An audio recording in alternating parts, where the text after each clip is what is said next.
You know, when I first joined the internet a little over a decade ago, there was a lot of common knowledge about internet safety that got drilled into my head. People online are not your friends, you don't know everything about them, and above everything else, do not use your real legal name to identify yourself. It kinda had dealing with the Fae energy. Guard yourself carefully lest ye be stolen away by a stranger of danger. But then, somewhere along the line, some people with too much money figured out they could get more money if they had everybody's real legal name, so they could link it forever with their internet search and purchase history to make advertising so much easier. And suddenly, websites just really wanted to see your legal ID before they let you in for security reasons or something. And they'd just get so confused if you tried to slot something into their first name, last name boxes that didn't look like your first and last name. And it became common, widespread praxis to just broadcast your private identity to anyone who wanted to see it, with the absolute depth of the self-imposed panopticon being this idea that it was actively suspicious to not be doing that.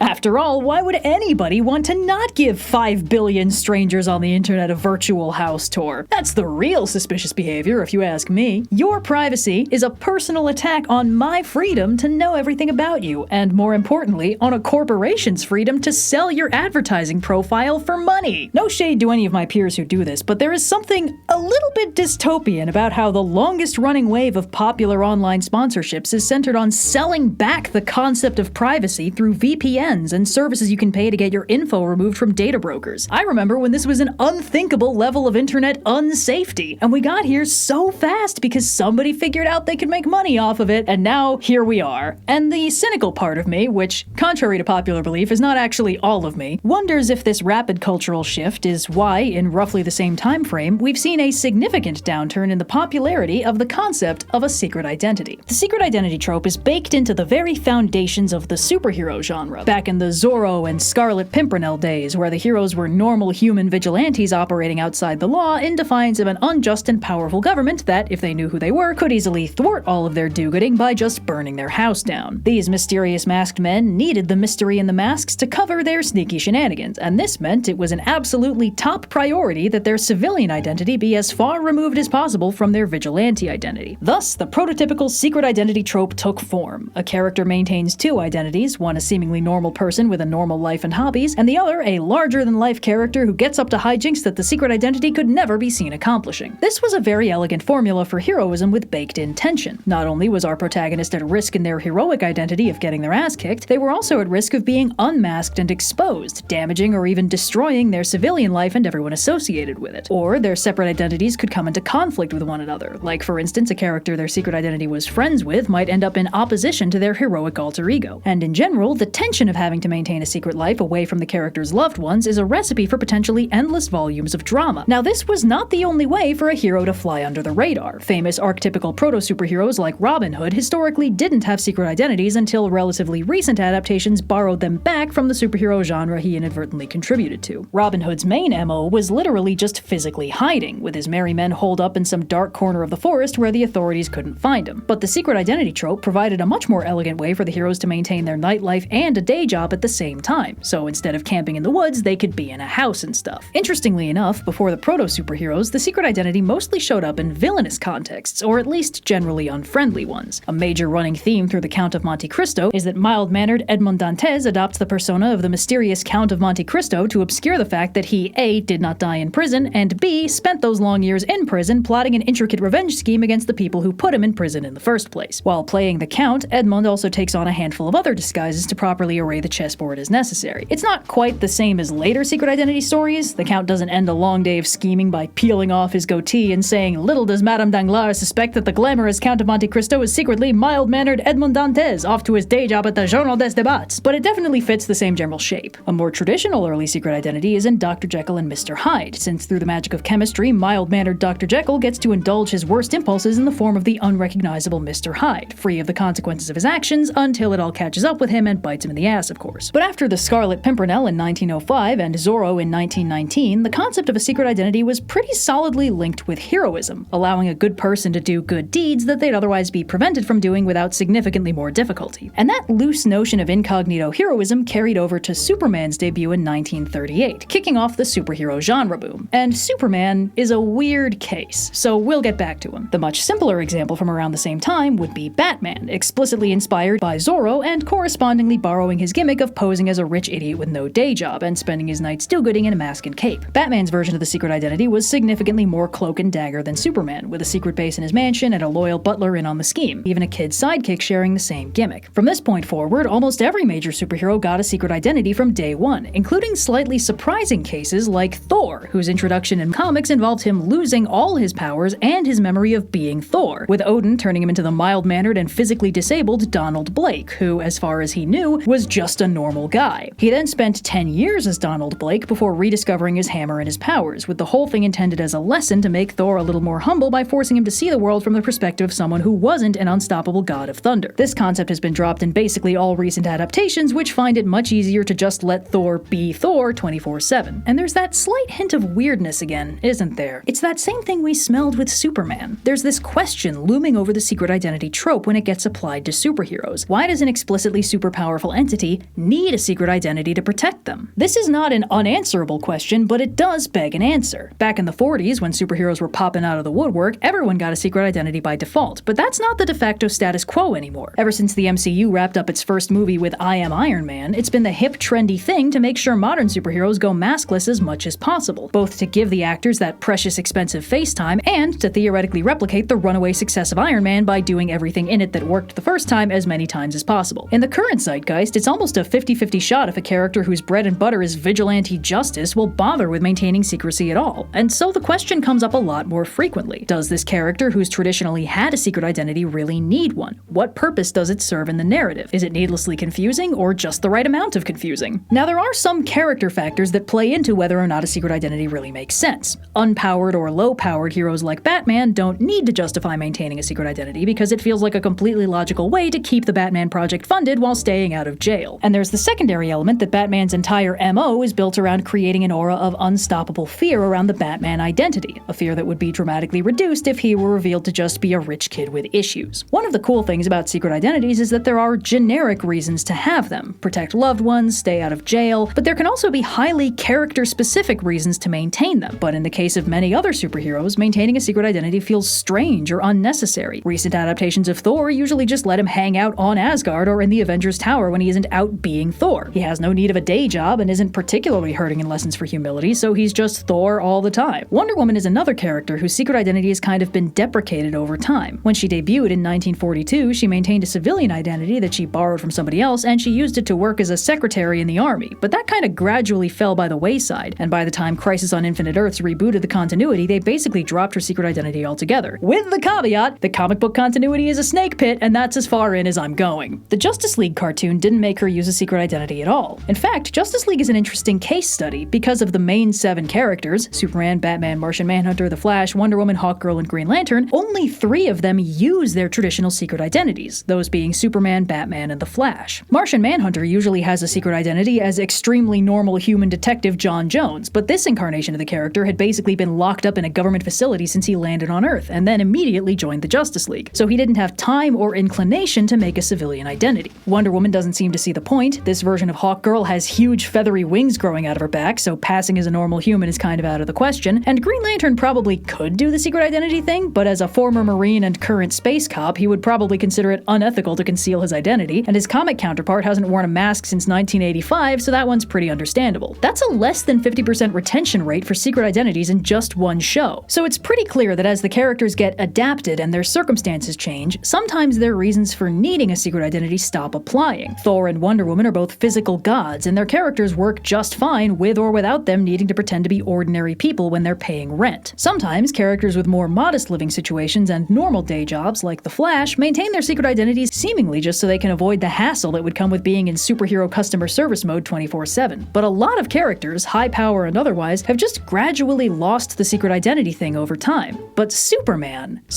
is a bulletproof flying tank who can hear someone talking on the other side of the planet and fly there before they finish the sentence. Why on God's green earth does Superman need to be Clark Kent? And Superman is a very interesting example, because he doesn't need to be Clark Kent.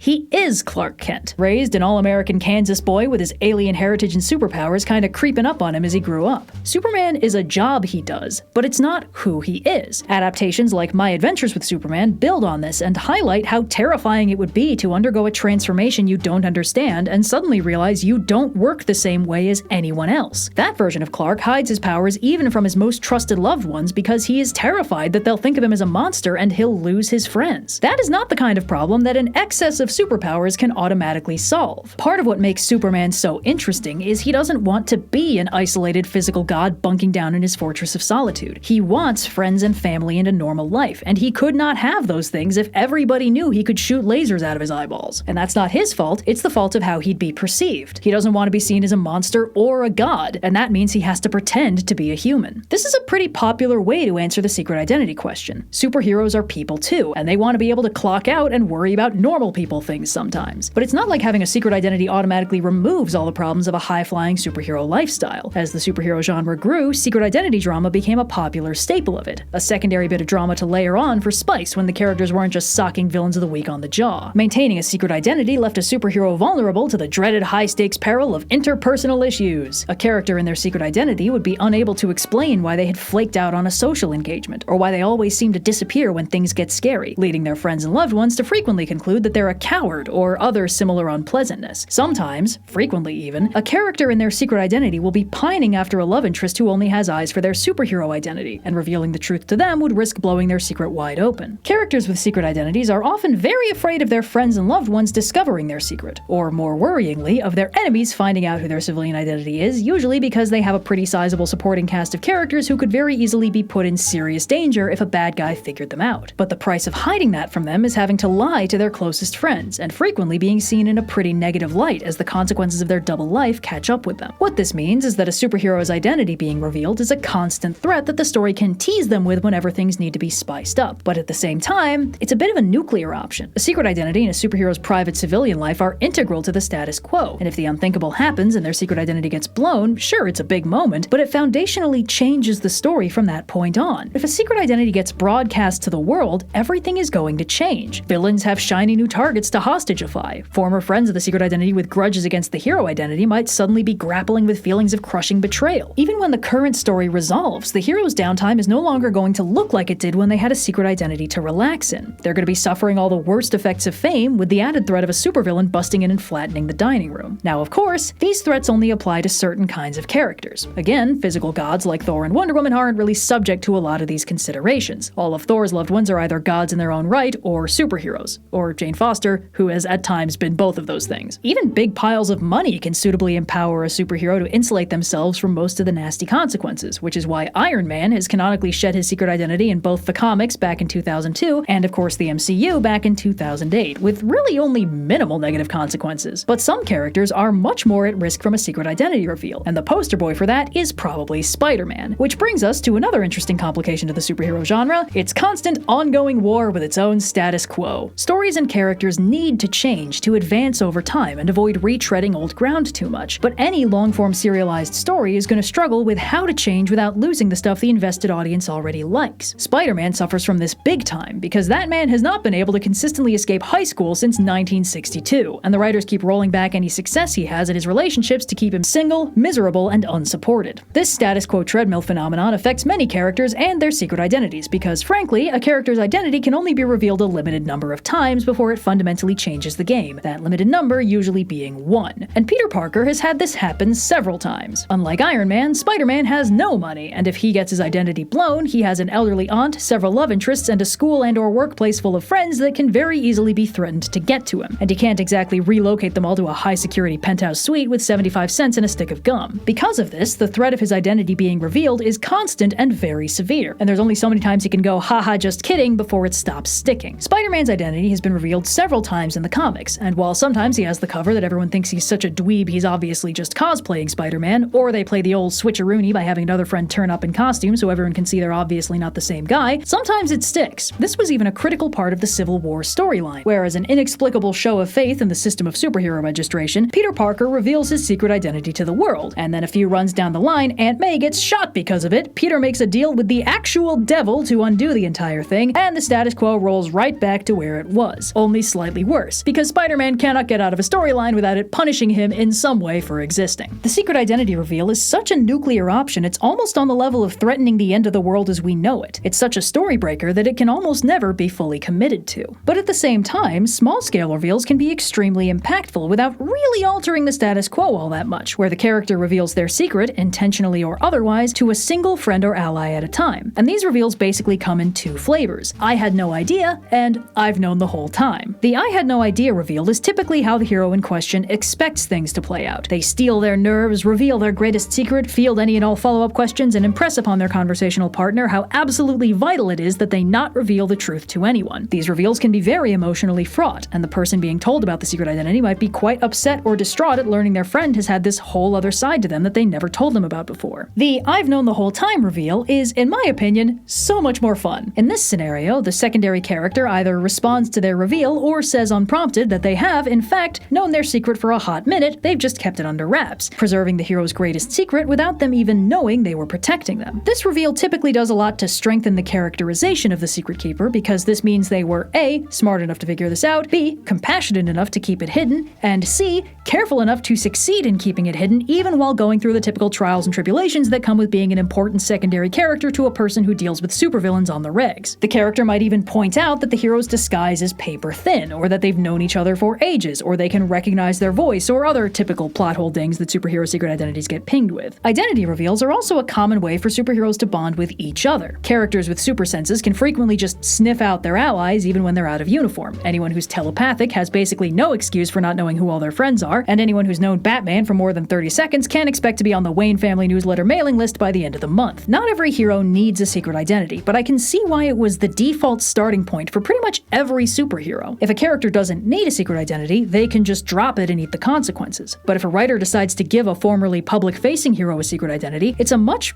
harder transition to pull off without full universe retcons. Secrets really only move one way, and you can't put that toothpaste back in the tube. They're not always necessary, but I think a lot of characters benefit heavily from the extra layers of drama and intrigue that a secret identity provides. And I promise I'm not mad that the MCU took like 3 entire phases to even consider letting a character have an actual proper secret identity, and they had to do a one more day universe reset to do it. I'm not mad, I swear. Earth's Mightiest Heroes basically doesn't let anyone have a secret identity either, and they pull it off just fine. Frankly, I expected to be more butthurt about this, but honestly I think it's quite interesting that some heroes can just have their whole face hanging out and lose nothing in the characterization department, while for some characters having their mask even slightly askew is a potentially devastating threat. The superhero genre can seem like a bit of a monolith at times, but at its best, every character is navigating a completely unique set of challenges, a combination of their own abilities, their goals, and their socioeconomic position in the real world. A secret identity can be a safe haven, a true self, a cunning disguise, a tactical asset. The concept is as varied as characterization itself, and to be honest, I was not expecting that when I sat down to write this out. It feels so generic, but I think that's just due to overexposure. When we look at the characters whose secret identities have made it through 80 years of rewrites and adaptation, we find almost as many reasons to preserve those identities as there are characters that have them. The good stuff sticks around. So, yeah?